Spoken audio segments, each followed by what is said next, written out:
Foreign Ministries is always important for the Southeast Europe Media Forum. One of our co-hosts, Central European Initiative, is an intergovernmental organization uniting many countries in Central and Southeast Europe. Many topics we are discussing here are also linked with foreign policy, and these are two reasons why I'm happy that we will be able to listen to a welcome note by the Foreign Minister of Romania, and Alexandru Ene will present it to us. Thank you very much, Mr. Spar. Good morning, everybody, and thank you very much for the kind invitation. As you correctly said, I'm here to deliver on the behalf of the Minister of Foreign Affairs of Romania, Mr. Bogdan Aurescu, the keynote address under this panel session. And I think the message will be quite thoroughly heard, as I think it addresses the relevant issues that you have been discussing throughout yesterday and this morning. So without further ado, please let me convey to you the message of the Minister, which I will do, as Mr. Spar said, also in the capacity that I hold, which is that of national coordinator in this country, Romania, for cooperation at the level of Central European Initiative. So, ladies and gentlemen, excellencies, it is with great pleasure to address this message for the SEEMO conference on media in Southeast Europe, the struggle for success on the web, which as we were able to see, is attended by distinguished participants from so many countries and international institutions. Also, let me convey the satisfaction we have in the name of the Romanian government that SEEMO has chosen capital of Romania, Bucharest, as a meeting point for the biggest media conference in the region.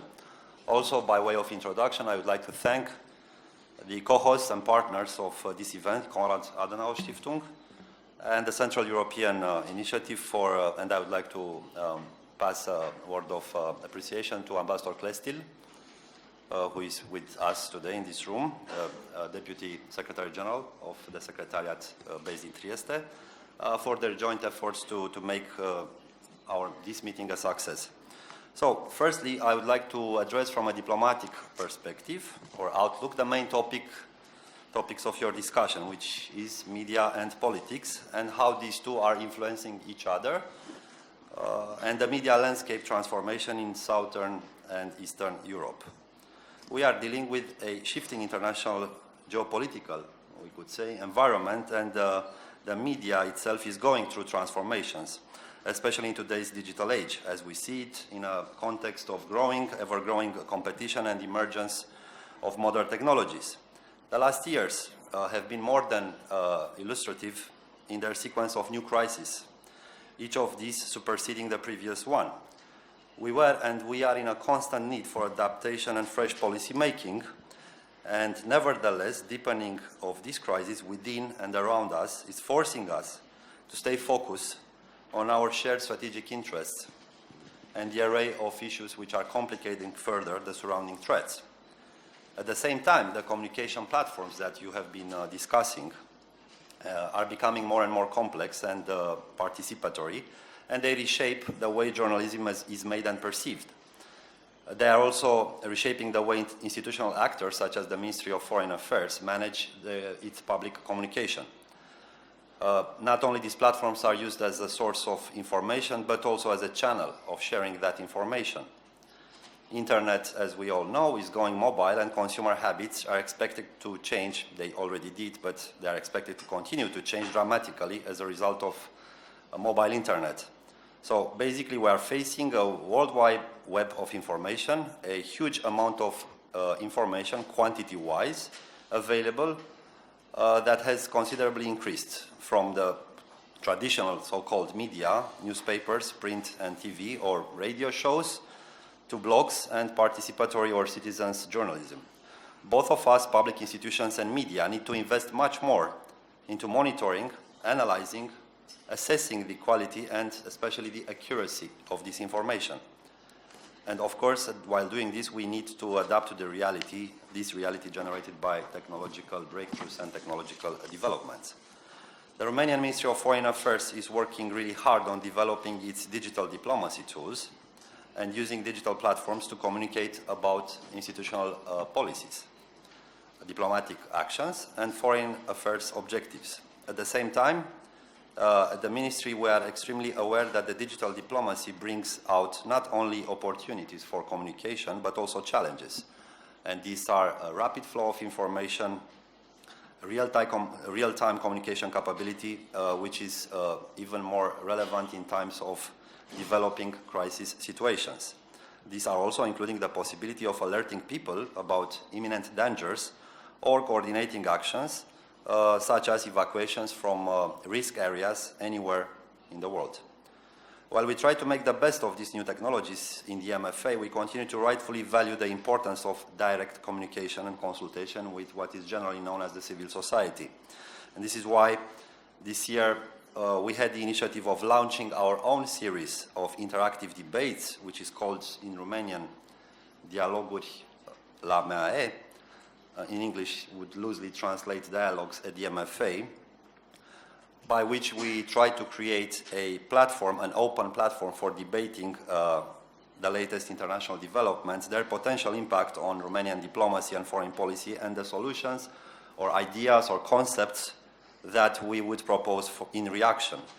We think that such open debates offer the opportunity to share our conceptual efforts, but also to engage constructive discussions with the civil society, with the media, representatives with the academia, in the mutual benefits of both sides.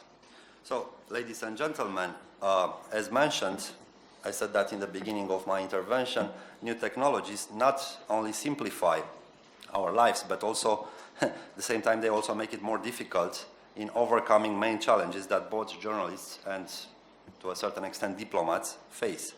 That is, getting the information quickly and especially getting it accurately from reliable sources. This is a particularly relevant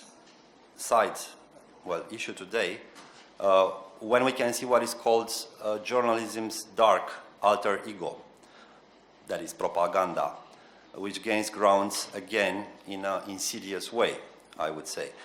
Many of you, I think, more than us, have witnessed firsthand the destructive role that propaganda and disinformation played along our recent history. The fact that technology has advanced at a fast pace since then has created a two-sided issue. On one hand, more numerous, more subtle and efficient mechanisms of propaganda, but also on the other, a more vibrant, more active and especially more resilient media environment, which offers genuine journalists and even responsible citizens the opportunity to uphold the truth and disseminate accurate and unbiased information. The relevant case today, by way of example, is the European Union's Eastern neighborhood. You have seen the use of communication tools playing an important role in the dramatic developments that affected this area, the Eastern neighborhood, in the past year and a half. It has been recognized, these developments have been recognized by the European Council in March 2015, which stressed the need to challenge Russia's ongoing disinformation campaigns and led to the adoption at European level of what we call the Action Plan on Strategic Communication.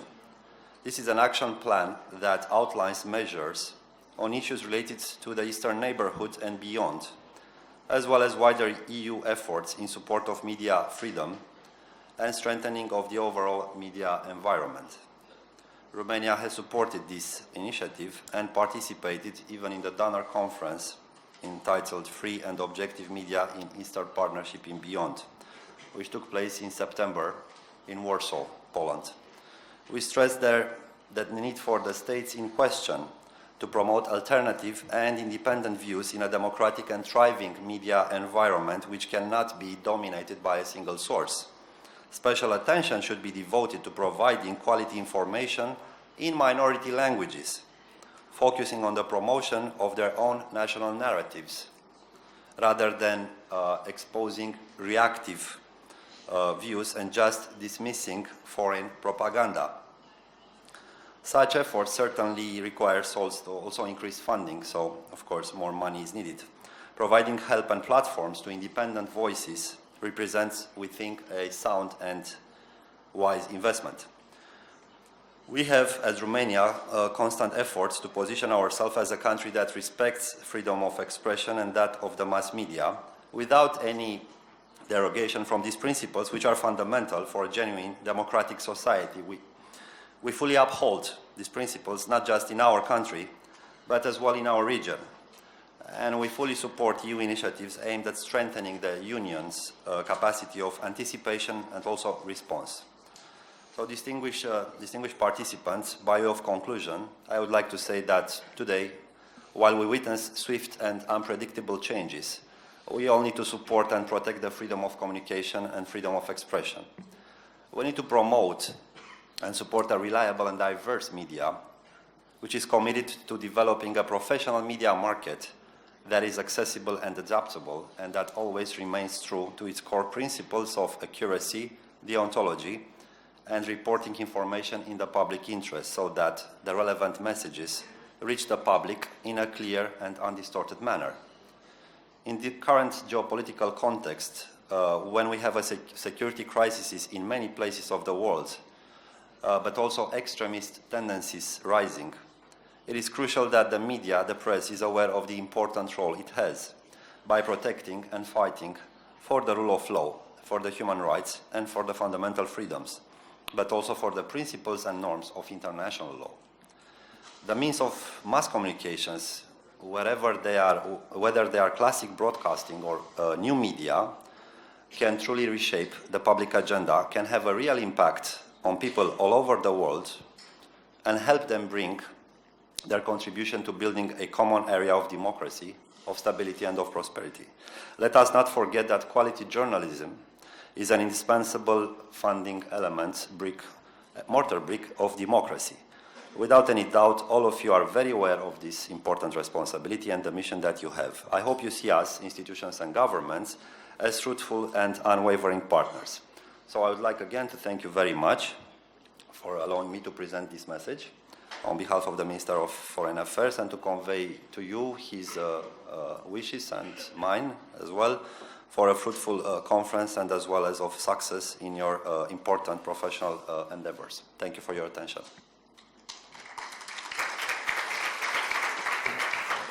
Thanks a lot, Alexandrine, for this message by the Minister, also for outlining a dialogue-oriented approach and mentioning some of the political challenges which are connected with the media.